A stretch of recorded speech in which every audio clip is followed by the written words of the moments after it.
السلام عليكم ورحمة الله وبركاته. معاكم أحمد حسن وباشمهندس عز الدين ممدوح اهلا وسهلا.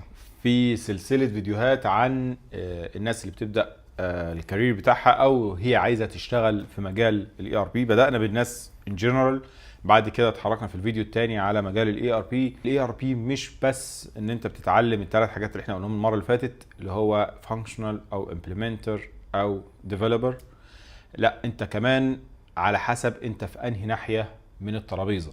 هل انت في ناحية العميل ولا في ناحية الشركة اللي بتنفذ السيستم للعميل؟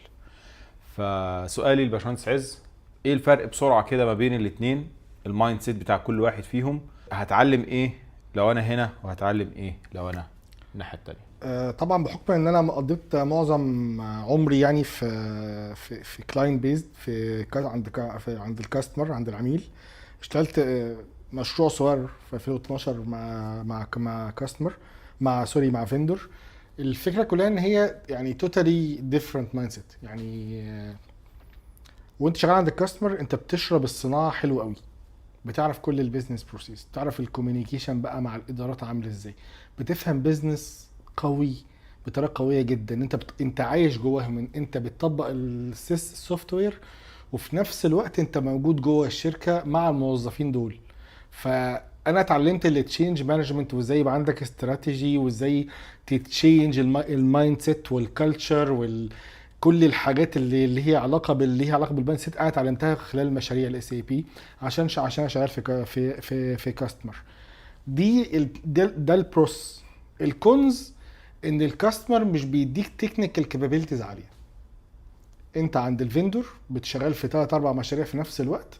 طبعا هي مور ستريسفول، بياخدوا العائد المادي المفروض ان هو اعلى، بس بعد شويه مش في الاول. من ناحيه تانية هو بيتعلم تكنيكال اس اي بي بسرعه جدا، كونفيجريشن. انما طول وانت شغال عند الكاستمر مش بتحتاج تكونفيجر، ان الكاستمر مش هيكريت بلانت ولا كاريت شركه كل يوم ولا كل حاجه. انما عند الكونسلتنت عند الفيندور لا، هو كل يوم شغال كونفيجريشن، كل يوم الديفلوبر كل يوم شغال بيديفلوب. الكاستمر اريح شويه، بيبقى النفس اهدى شويه، بس انت بقى عندك الشغل اللي بره السيستم يبقى اكتر بكتير، اللي هو كبروجكت مانجمنت وكتشينج اعلى بكتير. عند الفيندور اعتقد انت مهندس احمد يعني ممكن تتكلم عنه احسن يعني. بالظبط، هي انت الجزء اللي عندك برضه في حته ان انت بتدرب الفريق بتاعك، يعني انت بتبقى شغال على ان انا اخد السيستم ده بقى واتعامل مع الريزيستنس ومع المقاومه اللي عند الشركه والكلام ده كله. وبتدي فول تريننج بالظبط، يعني انت بتبدا تتحرك بقى مع الشركه اللي عندك. ونحسن الباجز ودي من الحاجات على فكره ان احنا بدانا نحط مؤخرا كرايتيريا للكلاينت اللي بنشتغل معاه، لان فعلا دور عز او اللي زي عز اللي هو دور الاي ار بي. لو انت هتشتغل كاي ار بي كونسلتنت عند الكلاينت، انت دورك الاساسي فعلا انت تنجح المشروع.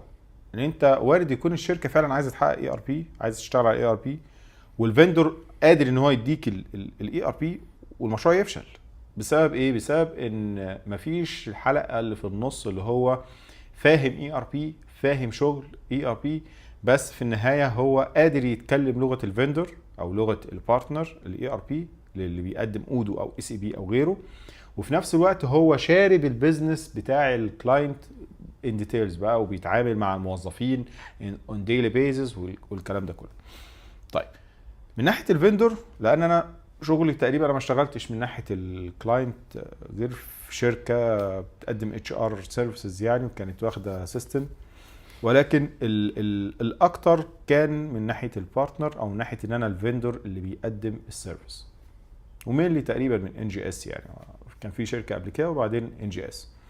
طيب كبارتنر او كفندور، دورك الاساسي في المشروع ان انت تاخد البيزنس بتاع العميل وتحوله بشكل او باخر من الورق ومن الاكسل ومن السيستمز المختلفه. وممكن يكون هو شغال مثلا سيستم حسابات لوحده كويك بوكس مثلا، هو شغال فيندور اسف انفنتوري سيستم مانجمنت سيستم مختلف، شغال بكاشير مختلف، شغال مش عارف ايه، كل حاجه شغالها بطريقه مختلفه، وشغال مثلا المشاريع بتاعته على اكسل شيتس وحاططها في ملفات على الكمبيوتر او خلافه. انت بقى دورك ان انت تاخد كل الداتا دي وتحطها في سيستم. فهو انت بقى بتبدا تمر بشركات كتير زي ما اتكلم عايز. انت هتقابلك الشركه اللي ما عندهاش سيستم وشغاله من غير سيستم خالص. الشركات اللي هي شغاله بكذا سيستم، كل سيستم بيعمل حاجه لوحده، تمام، وما بيكلموش بعض اصلا.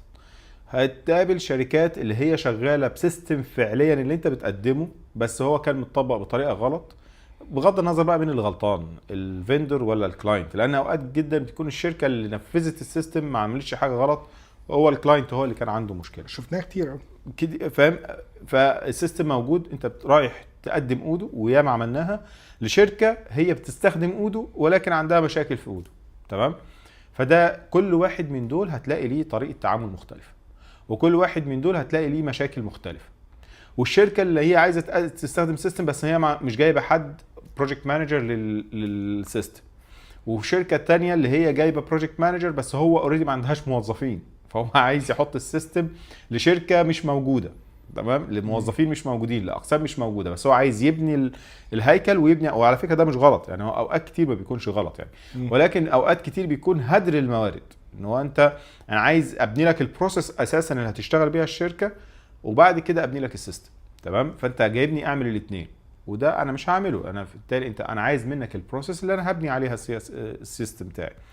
فانت في الفندور، شوف انا عمال اديك في 5 دقائق اديتك شويه تفاصيل كتير جدا.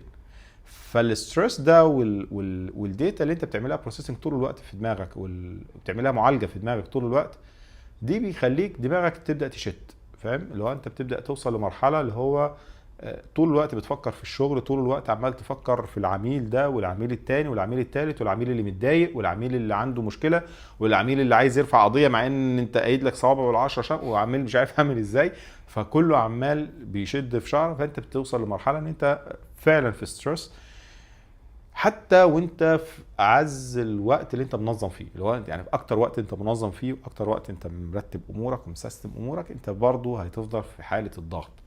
حالة الضغط دي مش مشكلة، هي حالة الضغط دي هي طبيعة ان انت على حسب بقى انت تهندل كم مشروع. فتوصل لمرحلة ان انت بتقدر تهندل مثلا 15 مشروع، تقدر تهندل 10 مشاريع، تقدر تهندل 3 مشاريع. فالكاباسيتي بتاعتك انت ككونسلتنت هي دي اللي بتفرق بقى بين واحد زي ما كان عز بيتكلم من الحلقة اللي فاتت، اللي هو لو جه يمشي بالشركة هيمسكوا فيه بايديهم واسنانهم ويقولوا له لا اقعد، لانهم عارفين هيفكوه ب3 4 اشخاص. او واحد تاني هيقول له مع السلامه لان هو اصلا ماسك مشروع عمال يتكعبل فيه، تمام. وانت في الكلاينت سايد انت بتبقى ماسك مشروع، فانت مش قادر تشوف انت الاوفر كاباسيتي بتاعتك او الكاباسيتي بتاعتك عامله ازاي. وارد يكون المشروع دوت مثلا الاول انجاز يعني من البيج فور، فمشروع ب20 مشروع من بتوع الفندور، بس هو في النهايه يعني مش دايما هتبقى انت شغال في البيج فور يعني، او مش دايما شغال في مشاريع كبيره جدا، بس في انت ماسك المشروع وبتتعامل في النطاق بتاعك. المتغيرات مش كتير في ناحيه الكلاينت. بالظبط، يعني كلام جميل. الفكره كلها ان قرارك انت يعني تشتغل فيندور او تشتغل كلاينت، كل حاجه ليها البروس اند كونز. مشكلتي مع فيندورز انا اشتغلت معاهم طبعا، مش كلهم طبعا، ان ما بقاش فاهم البيزنس بتاعي ماشي ازاي. فده دور فهم الاثنين بيكملوا بعض. فدايما انا بشتغل معاه، يعني احنا هننجح مع بعض، ولا الفيندور لوحده لو ما عندوش حد فاهم جوه الكلاينت هينجح، او لا او العكس. وكل المشاكل دي حتى شفتها في اس اي بي، وياما شركات عملت ري امبلمنتيشن. يعني مشاكل انت قابلتها في اودو شغال غلط او طبق سيستم غلط، ايا كان مين غلطان الكاستمر ولا الفيندور، لا دي حصلت في اس اي بي، اتعمل ري امبلمنتيشن. ايوه اس بي برضه يعني في النهايه مش لازم من السما يعني بالظبط يعني اكيد هيحصل. وهو في ابجريد، وفي الاخر هو السوفت وير هو عامله بني ادم، ما فيش حاجه كامله.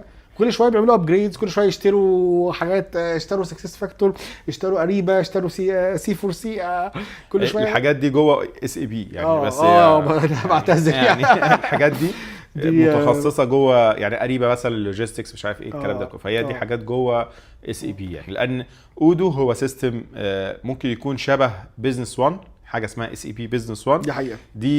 دي شبه اودو شويه، الموديولاريتي بتاعتها والموديولز والكلام ده. لما بتطلع للليفل الاعلى في اس اي بي اللي هو اس فور هانا، تمام، ده بيكون بقى متخصص على حسب البيزنس والاندستري بتاعتك والتفاصيل بتاعتك، فتبدا تخصص السيستم بشكل مختلف شويه عن الطريقه اللي هي الستريت فورورد اللي هي بتاعه بزنس 1 او بتاعه اودو يعني. طيب نيجي للجزء بتاع الكلاينت والبارتنر. ايه وانا داخل عشان انا هشتغل خلاص، انا لو راجل هتحمل الاسترس بس انا عايز اعمل فلوس اكتر فانا هروح للبارتنر. انا واحد لا مش عايز الاسترس وعايز الحياه تكون اهدى معايا شويه بس، وهاخد فلوس اقل شويه وفرص شغل برضو اقل شويه، وفي نفس الوقت خد بالك ان انت لما بتشتغل في الكلاينت انا مش قادر اقيس الكباسيتي بتاعتك. يعني الاسئله اللي احنا بنسالها لاي حد بيشتغل معانا لو انت قدرت تهندل كام مشروع في نفس الوقت، عشان نشوف انت بتقدر تتعامل مع كذا مشروع وكذا كلاينت مع بعض ولا لا. لو انت جاي من الكلاينت فانا عارف ان انت اشتغلت على مشروع واحد، فبيبقى صعب جدا او مش صعب جدا يعني، هو بيبقى صعب شويه ان انت تروح من الكلاينت للبارتنر. بس انت لو انت شغال في بارتنر بيبقى مفيش مشكله معاك قوي لو انت هتروح للكلاينت. لو انت بتعارضني في ده يعني لا مفيش اي وجه معارضه، بالعكس انا شفت طول حياتي ناس يعني هو خلاص تعب من الفندور فعايز يقعد في الكاستمر. كاستمر مثلا عنده مشاكل فبيحتاج بيجيبه، في الحاله دي بيروح بفلوس كويسه. وشفت العكس، واحد خلاص بقى انا الاسهل بقى، انا الاسهل لو نعم؟ لو انا بارتنر اروح لكلاينت. لا بارتنر لكلاينت اسهل طبعا. بارتنر لكلاينت اسهل يعني. ان بس المشكله ان الكلاينت ستيبل اكتر. الكلاينت ستيبل اكتر ان الاندستري شغاله، مصنع شغال. انما البارتنر الفندور مشكلته مفيش مشاريع، الناس يعني حاجه متعارف عليها للاسف في شركات كتيره يعني بدون ذكر اسامي وتفاصيل يعني المشاريع قلت مشي الناس. هي يعني انت منطقي يعني. انما المصنع انت اللي بقيت شارب البيزنس وشارب الموضوع والكلام ده، فهو انه يمشيك صعب ان هو يضحي بيك اصلا. ان انت اولموست مالكش بديل، مش عشان انت محوط على حاجه، لا هو انت مالكش بديل عشان انت اللي فاهم فاهم الليله فيها اللي فاهم كل بالظبط يعني، فاهم التفاصيل كلها. طب انا واحد لسه هبدا في الاي ر بي، اروح بارتنر ولا كلاينت تنصح ايه؟ لو قدامي الاثنين لا انا لو لا بارتنر طبعا. تعال اشتغل في ان جي اس. تعال. طيب ممكن نعمل سكولرشيب بروجرام. سكولرشيب اللي هو مثلا تيجي شهور الصيف كانترشيب او بعد التخرج 3 شهور. واي بي بي على صغير. ان جي اس بي بي. طيب انا السؤال الاخير اللي ممكن السؤال اللي هو يجي في بالي وانا بحاول ادخل في مجال الاي ار بي ورايح بارتنر او كلاينت، هل الاندستري ايه الاندستريز الكويسه لو انا هروح كلاينت؟ تمام. بارتنر خلاص انت رايح في البارتنر بنسبه كبيره انت ممكن تشتغل اي اندستري في اي وقت، الا بقى لو هو بارتنر متخصص في سيكتور معين يعني. مش موجوده دي تقريبا يعني مثلا احنا في ان جي اس متخصصين شويه للمجال الطبي، بس في النهايه انا بعمل اي مشروع هيجي لي وهتشتغل اي يعني لو جالك مصنع هتشتغل عادي يعني. بالظبط. طيب انا هروح في الكلاينت، ايه الاندستري اللي انت تنصح بيها لو انا هروح اشتغل اي ار بي عند كلاينت؟ في فرص عمل فيها كويسه. مانيفاكتشرنج عموما، كل ما الاف ام سي جيز اكتر صناعه اشتغلت فيها ما بتقفش تقريبا يعني. يعني مثلا في صناعات فولاتايل اول اند جاز، سعر البنزين سعر البترول نزل مشي الناس. في اسهم مش عارف حصل فيها ايه في امريكا، مين طلع لي عارفينه طبعا، طلع قال كلمتين شركات بتقفل. انما الصناعات اللي انا شفتها فعلا والمحببه ليا وهي المانيفاكتشرنج عموما، تصنيع عموما. ده اكتر من اكتر الحاجات اللي بشوفها ستيبل دايناميك، هتتعلم فيها بزنس بروسس كويس جدا، ان فيها ليفل اوف كومبلكسيتي فلكتويشن رهيب. يعني انت مش تخيل مثلا لو انت هتشتغل مثلا في جزء السبلاي تشين، حتى لو في السيستم، انا اشتغلت مثلا في السبلاي تشين في السيستم، لا يعني حجم الفلكتويشن موجود في المصانع. الديماند قل، الناس بتشوف بقى اللي جنبك بيعملوا ايه، طب هنودي فين المخزون، طب الديماند زاد، طب هنجيب الحاجات منين، الفيندورز هيعرفوا يساعدونا ولا لا. فدي بتبقى حاجات انترستنج جدا وما فيهاش روتين، ما فيهاش روتين يعني. من اقرب الصناعات انت هتفضل الصناعه هتفضل شغاله في مصانع. بالظبط يعني انا بالنسبه لي اشتغلت في صناعات كتيره، واشتغلت في اول اند جاز، ما اشتغلتش مثلا في زراعه. بس الزراعه برضو حاسسها يعني روتينيه شويه يعني. بس الفكره كلها حاجه يعني برضو يعني مش كل واحد ده لا حاجه نقطه عايز اتكلم ممكن تبقى بره الفيديو شويه. مش كل واحد بيختار هو هيشتغل فين يعني. في الاخر برضو يا رب سبحانه وتعالى اكيد. بس انت مثلا لو بتدور على شغل هتدور مثلا في مصانع يعني مثلا دلوقتي لو انا سمعت الفيديو او شفت الفيديو، فانا دلوقتي هبدا ادور على المصانع اللي ممكن تكون بتستخدم SAP او بتستخدم اودو. هم كلهم، كل المصانع المياه الغازيه، كل مصانع الكوزماتكس، كل مصانع الاكل والشرب اللي انت تعرفها واللي انت ما تعرفهاش، كل مصانع المنظفات الديودرنت، كلهم شغالين SAP بلا استثناء. فهي الفكره في ايه بقى، اللي هو انا مش هروح مثلا شركه توريدات مثلا يعني لو جات لي شغلانه، ما انت نفس الفكره. التوريدات العالميه كلها شغاله ساب، يعني كلها يعني الحاجات اللي هي السفن بقى يعني الكبيره ده اندستري، اللي هو اندستري، هل اروح لها ولا؟ طبعا انت لما هتجيلك وظيفه وهتجيلك بالظبط فرصه يعني انت هتروح بالظبط اكيد يعني. بس في مثلا اندستري انت معينه، انت هتبدا تذاكر مثلا التصنيع، هتبدا تذاكر انا عايز اشتغل فانكشنال مثلا. فانا لما ابقى فاهم دوره التصنيع بالظبط وفاهم لا مثلا في الSAP لازم تدرس. لو انت داخل في المصانع مش هتعرف تدخل المصانع من غير برودكشن بلاننج، حتى لو انت بروجكت مانجر لازم تدرس الPP برودكشن بلاننج موديول، ده اساسي مع الكواليتي مانجمنت. يعني PPQM ده اللي هو اسمه مانيفاكتشرنج ما ينفعش، وطبعا الPPQM ما بيشتغلش بغير الMM ماتيريال مانجمنت، ولازم تبقى فاهم فاينانس. فاحنا جاي اتكلمنا في اللوجيستكس. شفت بقى هي فكره ايه، ان انت هتدرس اللي انت هتروح له. فانت دلوقتي لو انا هدرس اندستري، ادرس اندستري ولا اروح ادرس لقريبه لوجيستكس لا القريبه ده اصلا بيرشيسنج هو ادونز كده، حاجه عالميه. انا نفسي لسه ما اشتغلتش بيه، يعني مش شركات كتيره شغاله بيه، بس هي حاجه بس هدرس سبلاي تشين مثلا. سبلاي تشين طبعا. سبلاي تشين في الSAP هي بحر يعني. بتبدا بالماتيريال مانجمنت كبيرشيسنج، في موديول تاني كان اسمه الAPO زمان، طبقته في 2017، دلوقتي بقى اسمه الIPP. APO stands for Advanced Planning Optimizer. ده ادونز في SAP، هو اصلا غالي جدا بثمن الSAP. ده الموديول ده اتطور واتغير خالص في S/4HANA، بقى اسمه IBP Integrated Business Planning. ده خاص بالبلاننج عموما، ده معمول للمصانع، بيور مصانع. ازاي انا اعمل بلاننج اون ويكلي باكيت، ازاي اريبلاي واتغير للديماند اللي بيتغير من الكاستمر، وارد على الكاستمر بسرعه. كمصانع كم ماستر داتا رهيب بيدخل في الموديول ده. تخيل بقى كل برودكشن لاين بيدخل بقى الكاباسيتي، الOEE، الساتوريشن بتاعه، حجم اللي يقدر يطلعه، حجم ماستر داتا بالنسبه للبيل اوف ماتيريال، للSKUs كفينش جود واتسترا. لا يعني مصانع ده فكره التصنيع والمصانع فيها كم داتا وكم تعليم رهيب رهيب رهيب يعني.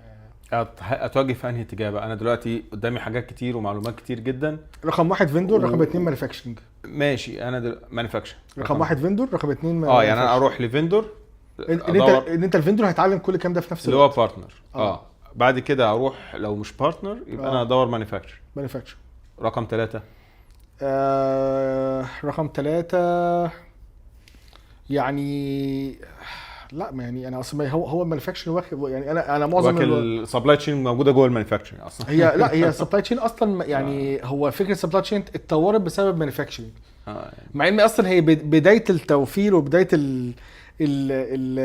دي ما كانش في مصانع مانيفاكتشرنج، كانت بدات في تويوتا اللي هي لي مانيفاكتشرنج، ما كانش سبلاي تشين. اي نعم كان برودكشن اكتر، بس الفكره كلها ان المانيفاكتشرنج خدوا ده من تويوتا. ان تويوتا اول ناس في العالم تعمل برودكشن لاين على حرف يو. عارف المعلومه دي؟ كان زمان برودكشن لاين خط مستقيم، كان الفورك ليفت يجيب البضاعه ويروح اخر الشارع عشان يلم الفينيش جود، يجيب الرو ماتيريال هنا ويجيب الفينيش جود. لا تويوتا هي اللي عملت اللي مانيفاكتشرنج، وهم اللي عملوا الكنبان، وهو اللي عملوا فكره الاجايل والسكرام ماستر. هي بدات اصلا من تويوتا من زمان يعني. بس طبعا مش هم عاملين اجايل ده موضوع تاني، ده قصه تانية ممكن نبقى نعملها فيديو تاني يعني. فالفكره كلها ان المانيفاكتشرنج هو غير طبيعه السبلاي تشين اصلا. هو خلى السبلاي تشين بيتكلم في ليفل تاني. ازاي انا عملوا الكي بي ايز بتاعتهم، الهيلث اوف انفنتوري، اخترعوا السلو موفينج والاوبسليسنس. المصانع التانية والاول اند جاز وبتاع بدأوا ياخدوا الاكسبريشن والترمينولوجي دي طبقوها عندهم عشان يحسنوا المخزون. ان في الاول وفي الاخر انت عشان تقفل سنه ماليه مش بتحتاج قيمه المخزون، فقيمه المخزون دي بتاكل من الربح عشان بتحط في الاسيتس. فانا محتاج اشتغل ابقى مور افيشنت. هي الناس كلها واخده تويوتا تويوتا تويوتا. ليه تويوتا شغاله من غير مخزن؟ هي عندها اوردر تصنيع، بتجيب السبيرز من الفيندورز اللي حواليها اللي جنب المصنع اون ذا سبوت، بيصنع عربيه تمشي. هي شغاله بزيرو ستوك. هم اللي اخترعوا الفي ام اي، فيندور مانجمنت انفنتوري. فلا يعني انا رايي هبقى متحيز اكتر للمصانع. يبقى انت كده يا اما تشتغل فيندور يا تروح تشتغل في تويوتا. ما لهمش مصنع عندنا للاسف يعني. روح اليابان بقى، روح كوكب اليابان بقى. بص انت عمال تتكلم كده، احنا باشمهندس عز شغال معانا في NGS ونتشرف بده. شرف ليا والله. فانت لو عندك مصنع، عندك اي حاجه وعايز تعمل SAP، NGS هي رقم 1. او حتى بسبب اي سوفت وير، باشمهندس عز الله يخليك، او اي سوفت وير تاني او يعني. اودو كمان. احنا بنقدم اودو بالكواليتي بتاعت SAP، لان برضه هو بيشرف بشكل كبير جدا على المشاريع اللي بتتم معانا في اودو. وجالي فكره تانية في دماغي وانت عمال تتكلم، اللي هو لو احنا رايحين لكلاينت وانت موجود معاه تمام بالخبره ما شاء الله اللي موجوده عندك، فانت تبقى حاجه من الاثنين، يعني تبقى رخم جدا اللي هو انت تبقى بتدقق على كل حاجه، واتوقع ان انت كده لا خالص اطلاقا. بتدقق على كل والله حاجه بس بص مش رخم يعني. ماشي. بس الحاجه الثانيه ان انت هتسهل، يعني عارف المشروع بنسبه 90% هو انا هينجح يعني. انا بقول له انا عايز اطبق ايه، بس مشكله يعني مشاكل طبعا اكيد في مشاكل بتحصل، بس المشاكل دايما كانت بتحصل ان يعني هو البارتنر مثلا اللي جاي يشتغل كان شغال مع ناس مثلا نوت ويل اديوكيتد، فمش فاهمين الصناعه دول، فهو بيجي بيتعب معاه في الاول عشان انا محتاج حاجات ديليفريز معينه، مش همضي لك على المشروع في الاول. طبعا في امضاءات كده ممكن نتكلم على دوره حياه التطبيق SAP ده في فيديو تاني مفصل يعني، لكن انا مش همضي لك على نهايه المرحله من غير ما تسلم لي ده. SAP في حالتي، ما اعرفش اودو في اودو بيبقى في SAP في حالتي بتراقب على المشروع. انا مش همضي لك، انا محتاج ديليفريز دي، انت ما عملتش ده. بس فغير كده لا بالعكس يعني. ليا اخوات وزمايل واصحاب من البارتنرز كتير زي كلاينتس. دورك نسبته قد ايه في نجاح المشروع؟ طبعا هو نجاح ده بتاع ربنا سبحانه وتعالى، بس هو نجاح السوفت وير عموما يعني. نجاح السوفت وير عموما يعني. حتى ده مش كلامي، ده كلام يعني كلام التشينج مانجمنت. يعني انا دايما بحب ارجع للعلم، يعني ان 70% من نجاح المشروع هو مبني على الاداره العليا. عشان كده في البروجكت مانجمنت في PMP عندنا بروجكت سبونسر، ده بيبقى بنسبه كبيره جدا بيبقى رئيس مجلس اداره الشركه. انا بكون مدير المشروع في اداره معينه، انا ببقى ماسكها، انا مدير المشروع. بس لو الشركه مش عايزه تطبق هيفشل. فاهم؟ انا دور المدير المشروع هو مانجمنت فاسيليتيتور، بيمانج الريسورسز. بس لو في ريزيستنس عاليه من لا الاداره العليا، ده دوري ان انا احل الريزيستنس، وانا بعمل الستيك هولدر اناليسيس، بقيم الناس على اربع نواحي. هل اللي قدامي ده بيريزيست ليه؟ ما هو طبيعي ان انا ريزيست. انا طول عمري شغال ساب، يوم ما تيجي تقول لي هشتغل اودو هريزيست. يا عم انا هذا ما وجدنا ليه بقول انا مش عايز بتوجعليش دماغي بسيستم جديد، وانا طول عمري عايش في مكان اكس، هتوديني مكان واي لسه بقى اتعود على الناس واتعود. التغيير هو عكس الطبيعه البشريه، فلازم وانا بغير بمهد اللي قدامي. فلازم اتعلم الهاتس عموما، ولازم بصنف اللي قدامي ده لأربعة. هو عارف وعايز، ده بالنسبه لي ده الكي بتاعي، ده هو عارف المعلومه وعايز التغيير، ده رقم واحد، ودول ما بيبقوش كتير في الشركه. تاني حاجه اللي عايز ومش عارف، ده انا بحتويه بعلمه، بديله تريننج يحضر معايا، ده انت كي يوزر معايا، لا لازم تبوش. في بقى واحد عارف ومش عايز، ده بحيده. بنحيده او نحاول نرفده. لا اصل مش قراري، اصل هو مش عندي في الاداره. لو عندي في الاداره انا هوديه مكان تاني يعني. مش بحبش الرفض بصراحه يعني. يعني قطع عيش ده بوزان اخر حاجه، بس ممكن اوديه اداره تانية يعني. ده بحيده، ان انا دايما بحيده واحطه تحت مراقبه، ان ساعات خلال المشروع وهو بينجح بيغير المايند سيت بتاعته. دايما الناس لما بتشوف النتيجه بتطلع بتغير من المايند سيت بتاعتها. ده بحيده. بقى في اخر واحد، ده بقى بالنسبه لي اكنه مش موجود، ده انا مش شايفه. ده واحد مش عارف ومش عايز، ان هو الكي بيرسونز والستيك هولدرز بتوعك. تمام، ستيك هولدرز دول هم مين في مشروع SAP او مشروع ERP سيستم؟ اول حاجه هو البارتنر، تاني حاجه التيم اللي موجود في الشركه. التيم الموجود في الشركه ده بيدين كل الادارات، البيزنس بروسيس اونرز، الكي يوزرز، والبروجكت مانجر والبروجكت سبونسر والفانكشن تيم والتكنيكال تيم اللي هو قالهم احمد في الفيديو في الفيديو اللي فات.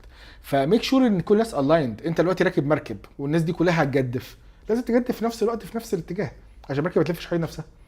ففكره اللي تشينج، ولازم يبقى فيه انفورسمنت من فوق، ان انت في بعض الحالات هتضطر تسكليت بعض الناس للاداره العليا. طبعا دي حالات نادره جدا ما بنحبش نوصل لها، بس خلاص انت واحد انت احتويته وعملت له تريننج وعملت له كوتشنج وقلت له الاس اي بي ده هيفرق في كاريرك وهيفرق في مرتبك وهيفرق في حياتك وشغال بيه في الشركات كلها وهو ستيل بيريزيست، لا خلاص يعني انت لازم اداره عليا تتدخل. عشان كده نجاح المشروع بنسبه 70% هو متوقف على الاداره العليا بس، ال 30% بقى على كل الباقي. انه في الاخر انت مش بتخترع حاجه جديده. هي الاس اي بي يعني هو خلاص من كتر ما اشتغل هو بقى عنده بيست براكتس. انت دلوقتي عندك مصنع ادويه، خلاص انا بطبق البيست براكتس. ما هو شغال مع سانوفي واسترازينيكا ونوفارتس واسمها ايه دي، المهم يعني كلهم شغال مع كل الادويه وورلد وايد. في الاويل اند جاز شغال في هاليبرتون، شلمبرجير، هرامكو، وهكذا. يعني المياه الغازيه شغال بيبسي، كولا، اتسترا. شغال الفود اند بيفرج، موندليز، وكل يعني كل ما تخيله، ونسل، كل الكلام ده شغال اس اي بي. فانت عندك البيست براكتس اللي هتحطها بالظبط. انت خلاص، انت الاس بي بيديك فرصه ان انت تطبق ما وصل له الاخرين. يعني انا دلوقتي يعني انا دلوقتي من الحاجات اللي بتؤرقني لما اشتغل مع كاستمر عايز يطبق اي ار بي فروم سكراتش. طبعا فاكره، عايز يطبق اي ار بي فروم سكراتش ليه هو باسمه، يسميه اكس ولا ايا كان بيسميه. طب ماشي، هو ده ممكن يتعمل على فكره، يعني هو اللي عمل اي ار بي ده بس انت بتطبق، انت لاغي من فكرتك ما وصل له الاخرين.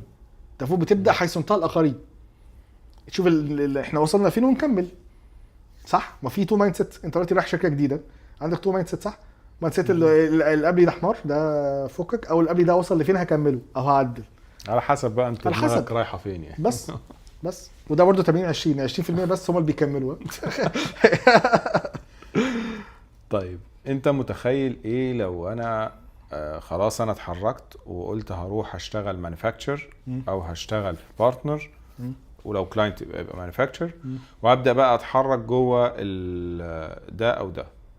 هل انت شايف هبدا، انا بسال بحط نفسي مكان واحد لسه بيبدا واسال، هل انت شايف ان انا ابدا كامبلمنتر ولا كفانكشنال ولا كديفلوبر؟ تنصحني بايه؟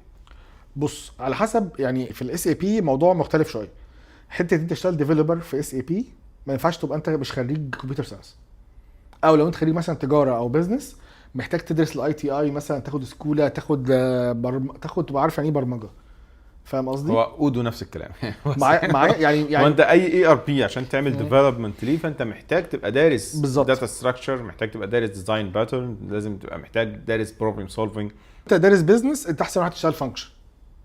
يعني انت دارس في الكليه في البيزنس يعني ايه مشتريات، يعني ايه انتاج، يعني ايه كواليتي، يعني ايه فاينانس. طبعا الفاينانس ده هو عمود الشركه. انا ببدا السوفت وير كل الناس اللي بتشتغل في الشركه بتشتغل على اساس على بيزك عمود الفاينانس، ان كل حاجه انت بتعملها جوه الشركه جوه السيستم بتسمع في الفاينانس.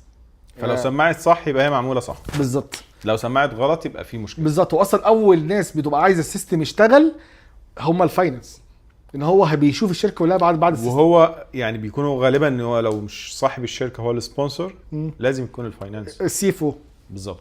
ان هو الريبورتنج والاناليسز وحتى في حاجه اسمها الكوبا، تكلفه المنتجات والكوستنج، كل حاجه هو شايفها في بعد الاس اي بي ما يقوم. شفت مهندسين شغالين اف اي سي او كونسلتنت، درسوا محاسبه بعديها درسوا اس اي بي وبعدين شغال اف اي سي او، ده اللي هو فاينانس كنترولينج، واصلا هو خريج هندسه فملهاش علاقه. بص، هو المهندس بيشتغل اي حاجه. بعدين ايه غير مهندسين وشويه ناس تانيين انا عارف. فدي الفكره. حته الجزء الثالث في اس اي بي، حته التكنيكال اللي هو البيزز، لا ده لازم يبقى بيور اي تي، مش مبرمج. لازم يبقى بيور اي تي، لازم يفهم يعني ايه بقى اي بي ادرس، والاس اي بي هيشتغل على انهي اي بي، وهنودي ديفوب بالظبط. يعني بالظبط ان هم ثلاثه، هو فانكشن وتكنيكال وبيزز. وبيز ده اللي هو بيكارت الرولز والريسبونسابيلتي. ممكن في اودو مختلف شويه، بس الاس اي بي بالظبط. يعني التيم بتاعي في اس اي بي كان 3 تيمز. في تيم فانكشن، وتيم ديفلوبر، وتيم بيزز، وفي تيم رابع ده بس طبعا ده مش موجود، ده مش في البيزك بتاع الامبلمنتيشن، ده موجود في الران تايم وموجود برده في الامبلمنتيشن، هو تيم الماستر داتا. الناس اللي بتعمل انتري الماستر داتا وبتمانج الماستر داتا، بتعمل جفرنس ليها، داخله صح بالكيفيه الصح بالكودينج الصح بالتعريف الصح على الاساينمنت في الاس اي بي صح، بالنسبه بقى لكل الماستر داتا الموجوده. وهنا انت بتتكلم ككلاينت. اه تمام. لا كل الكلام ده كلاينت. كلاينت مش بارتنر. لا البارتنر ما فيهوش ماستر داتا. يعني لان المفروض انا بكون من خلال الكلاينت هو اللي بيوفرها لي. بالظبط احنا اللي بنطلع عينيك عشان نبعت لك الداتا في الاخر. بالظبط. ويا ريتها بتتباع صح. لا استحاله، انا ببص شغال مشاكل كتير ولا مره بعت صح من اول مره. ممكن تبعت صح في حاله واحده بس لو شركه جديده ما فيهاش اي داتا. اوبن بالانس. بالظبط يعني. طيب كده احنا يعتبر غطينا اي حد هيبقى عايز يبدا. خلينا بس نركب على الجزء الاخير اللي هو بتاع لو انت ديفلوبر، فانت ديفلوبر محتاج تدرس برمجه صرف مفيش بعد كده تبدا تتحرك ان انا ازاي هشتغل على الاباب مثلا، او ان انا ازاي هشتغل باو دبليو ال اللي هو اول الفريم ورك مثلا، انا هشتغل لاودو. فانا هشتغل اول حاجه لازم اكون فاهم برمجه 100%، وبعد كده ابدا افهم برمجه الاي ار بي اللي هشتغل بيه، لان هو في النهايه على فكره هيكون اسهل لك. يعني ازاي بالظبط؟ عارف زي ايه؟ انت بتدرس برمجه، تدرس داتا ستراكشر، تدرس ديزاين باترن، تدرس لغه برمجه ايا كانت هي ايه اللغه، سي بلس بلس او بايثون او خلافه، بتدرس بروبلم سولفينج، بتدرس قلنا ديزاين باترن، بتدرس التفاصيل الاساسيه بتاعت المشروع. ممكن البرمجه ممكن تاخد منك سنه لو انت لسه ما بداتش، على حسب بقى شغلك، سنه سنتين او ايا كان، او 6 شهور على حسب انت هتدرسها بسرعه ازاي. بعد كده لو انت عايز تروح تطبق وتعمل تبرمج موبايل ابلكيشن، هتلاقي نفسك تتعلمه في 3 4 اسابيع. عايز تروح تعمل ويب ابلكيشن، هتلاقي نفسك تتعلمه في 3 4 اسابيع. دي حقيقه. عايز تبرمج لعبه، هتلاقي نفسك تتعلمها في 3 4 اسابيع. فهي نفس الفكره. بعد ما تدرس البرمجه، عايز تروح تبرمج اودو، هتلاقي نفسك تعمله في 3 4 اسابيع. عايز تتعلم لغه برمجه جديده او فريم ورك جديد وتروح تبرمج ساب، تقدر تعملها في فتره قليله. فهي الفكره في كده، الفكره ان انت لازم تكون دارس برمجه صح، بعد كده اتحرك في الاتجاه اللي انت عايز تتحرك فيه، سواء اس اي بي او اودو او خلافه. في الاس اي بي برضه، انا سوري مقاطعتك يعني، بس في اس اي بي انا اكتر ناس شفتهم ناجحين فيه كديفلوبر اللي هو اوريدي باك جراوند سي شارب.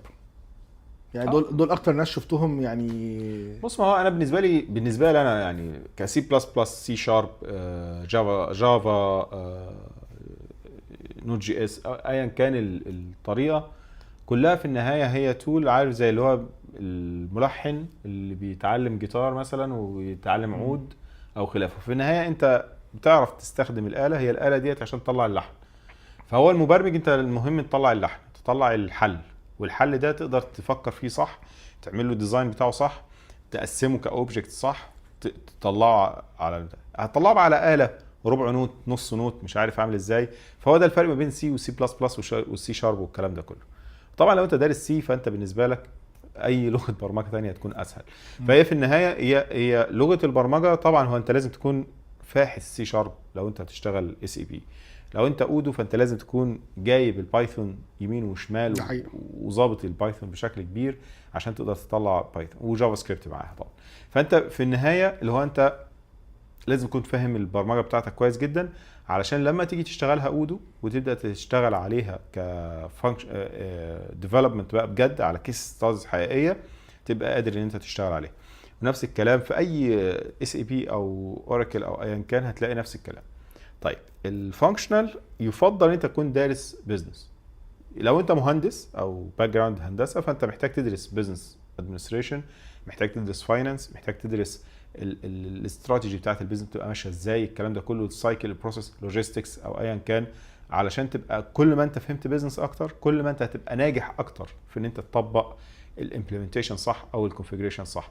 طيب هيجي لك بقى جزء بقى، انا هعمل كونفيجر او هعمل كونفيجريشن لاودو او اس اي بي او خلافه، او هعمل كونفيجريشن مثلا للحسابات جوه اودو، او هعمل كونفيجريشن للقسم فاينانس جوه اس اي بي او خلافه. فدي هتبقى برضو محتاجه شويه مهارات ومحتاجه شويه بيست براكتس تبقى عارف تدرسها او عارف تتعامل بيها عشان تقدر تطلع حاجه زي كده. تمام. ده ركاب سريع لو انت عايز تتحرك في الاتجاهات اللي موجوده. اتمنى ان هو يكون السلسله دي وضحت، اعتقد دي مش محتاجين فيديوهات تاني بالجزء ده، ان هو اعتقد الاي ار بي دلوقتي واضح بالنسبه لك.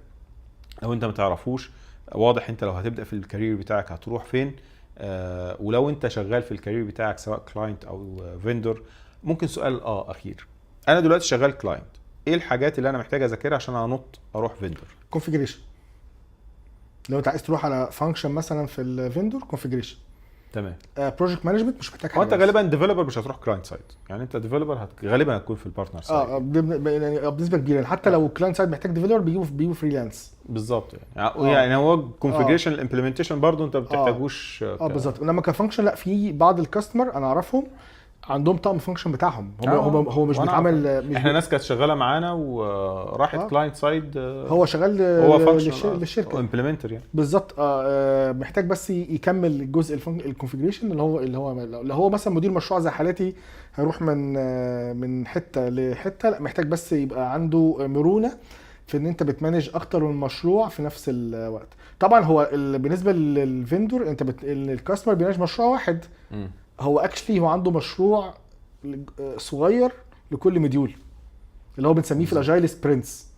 فالموضوع عندي بيبقى فتره الامبلمنتيشن بتبقى نايت مير، بتبقى صعبه جدا. بتهدى شويه بعد الجو لايف بعد اللايف ب6 شهور او سنه مثلا. لو انا بارتنر وهروح كلاينت، it depends على الكلاينت ده حجمه عامل ازاي.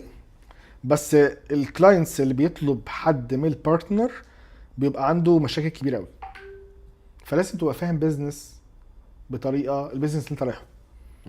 ان الفيندور بالنسبه له الكاستمر ده هيقعد عنده 6 شهور بالنسبه لساب سنه وماشي. لكن هو انت ما بتزورش المصنع، ما بتعملش مع الناس، بتتعامل مع مدير المشروع او بتتعامل مع كي يوزر.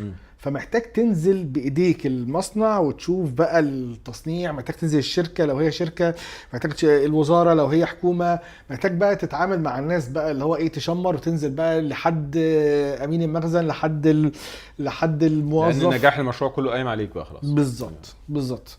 محتاج يبقى عندك ليفل اوف اونر شيب، ولو فشل عالي هتترفد. هيشيلوك. لا هتترفد، ما فيش اختيار تاني يعني.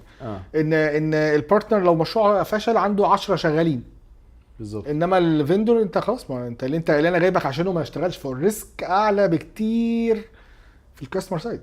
ان انت مسؤول عن شغلك الاند يوزر كمان. يعني البارتنر ما بتعملش مع اند يوزر، بتعمل مع كي يوزر، بتعمل مع 1 2 3 بالكتير من كل اداره. بالظبط. بمختارين دول الناس اللي بتفهم، دول السوبر ستار اللي هم ال 20%. 80% دول لا، ده اللي بيشيل القرف بتاعهم اللي قاعد معاهم. وده تبقى التشالنج الكبيره جدا.